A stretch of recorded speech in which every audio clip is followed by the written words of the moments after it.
ayabheka kahle kahle. Ama-bullies most of the time angakubulishela i-weight yakho. If maybe une-weight, maybe sort of maybe simple so. And then bangambulishela i-weight.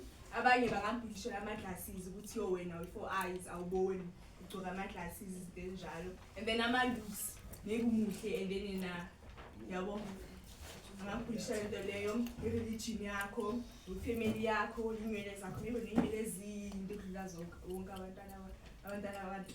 Then wena-ke bangambulishela into leyo. Then i-disability kakhulukazi. Then ngizosho ukuthi u-disabled then ngene. Then ngene